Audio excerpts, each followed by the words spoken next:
A menudo usamos etiquetas para intentar darle sentido a la salud mental, pero ¿y si esas etiquetas, en lugar de aclarar, estuvieran ocultando la historia real que hay detrás? Bueno, pues en este análisis vamos a sumergirnos justo en esa idea, a través del viaje de una persona. Os presento a Alberto. Lleva ya 6 años con una etiqueta que de alguna manera ha definido quién es. Pero claro, esa es solo la portada del libro. La pregunta es, ¿qué hay dentro? ¿Qué cuenta su historia de verdad? Vale, para empezar tenemos que entender por qué un diagnóstico a veces se queda corto. Vamos a ver por qué mirar a alguien solo a través de sus síntomas, pues tiene sus límites. A ver, durante muchísimo tiempo la salud mental se ha apoyado en manuales como el famoso DSM para clasificar el malestar. Y ojo, que son herramientas súper útiles, de eso no hay duda. El problema es que al poner la lupa casi exclusivamente en lo biológico, en lo individual, es como si nos estuviéramos perdiendo una parte enorme del puzzle. ¿Y cuál es esa parte? Pues el contexto. Todo lo que le ha pasado a esa persona. Y aquí es donde está el verdadero cambio de chip. Fijaos, es que no es lo mismo preguntar qué funciona mal en ti que preguntar qué te ha pasado. Es pasar de buscar un fallo dentro de la persona a intentar entender su historia, su recorrido vital. Vale, entonces, ¿cómo lo hacemos? ¿Cómo vamos más allá de esa etiqueta? Pues existe una propuesta, un marco alternativo que gira justo en torno a esa nueva pregunta. Se conoce como el marco Poder, Amenaza, Significado, o MPAS por sus siglas. Nació en el Reino Unido y la verdad es que plantea un giro bastante radical. Propone que dejemos de ver el malestar solo como una enfermedad y empecemos a verlo como una historia. La clave está ahí, en conectar lo que sentimos con lo que hemos vivido, en construir un relato con sentido, no una simple lista de síntomas. Muy bien, ¿y cómo se construye esa historia? ¿Por dónde empezamos? Pues el marco se apoya en 4 preguntas clave que son como los pilares que nos guían en este proceso. Son estas: poder, amenaza, significado y respuesta.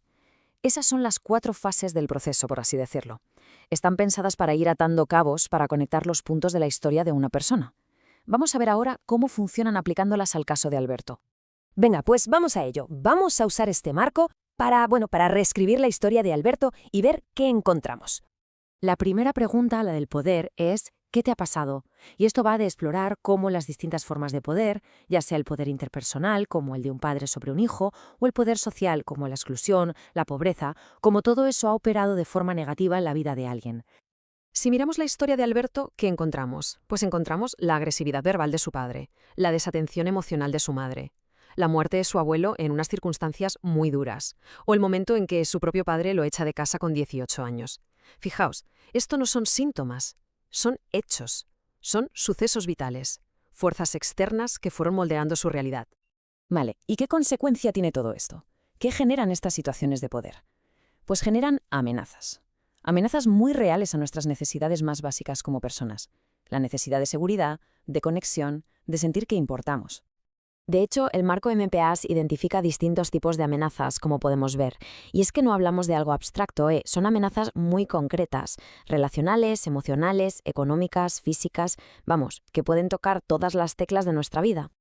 En el caso de Alberto, todos esos sucesos se tradujeron en amenazas muy profundas. Amenazas de abandono, de humillación, de una inseguridad constante, una sensación de pérdida de identidad, de no saber cuál era su sitio. Básicamente, su experiencia le gritaba que el mundo no era un lugar seguro para él. Y llegamos a la tercera pregunta, el significado. Aquí es donde nos metemos de lleno en la historia que la persona se cuenta a sí misma para darle un sentido a todo lo que ha vivido. Fijaos en la frase de Alberto: de donde no hay, no se puede sacar. Soy así de inútil. Ese es el significado que él construyó. La conclusión a la que llegó es que el problema era él, que había algo roto en su interior, que era inútil. Es una conclusión terrible, claro, pero es la que le pareció lógica después de todo lo que había vivido. Y ahora viene la última pregunta, la de la respuesta. Y esta para mí es la que lo cambia todo. Porque aquí dejamos de hablar de síntomas y empezamos a hablar de estrategias de supervivencia. Cosas que una persona tuvo que hacer para sobrevivir que son totalmente comprensibles en su contexto, aunque muchas veces acaban siendo dañinas. Y de repente, las respuestas de Alberto cobran un nuevo sentido. Las autolesiones, quizá una forma de sacar fuera un dolor que por dentro era insoportable. Los estallidos de ira, una manera de mantener a la gente lejos y no volver a ser herido. El consumo de drogas para no sentir. Esta desconfianza total en los demás como un escudo protector. Visto así, Ya no son solo síntomas de un trastorno, son las herramientas, las únicas que encontró para poder seguir adelante. Vale, y ahora viene lo más potente. ¿Qué pasa cuando juntamos todas las piezas de este puzzle? Pues aquí lo tenemos, todo el esquema completo. A un lado podríamos tener una lista de síntomas o problemas, pero al otro lado, lo que tenemos es una historia humana, coherente. Vemos una línea que conecta el poder que se ejerció sobre él, con las amenazas que sintió, el significado que le dio a todo eso, y finalmente las respuestas que desarrolló para sobrevivir. De pronto todo tiene un sentido, todo encaja.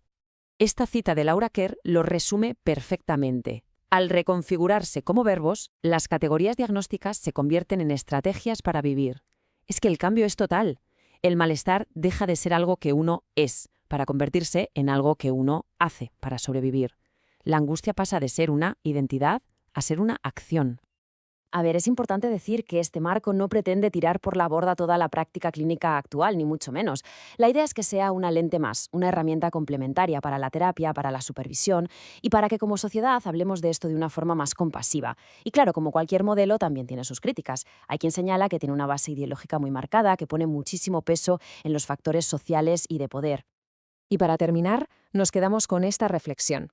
¿Qué pasaría si nuestra primera pregunta siempre fuera ¿qué te ha pasado? Es que un cambio tan simple en el punto de partida podría transformarlo todo. Podría cambiar la forma en que entendemos el malestar, abriendo la puerta a la compasión y al entendimiento en lugar de al estigma.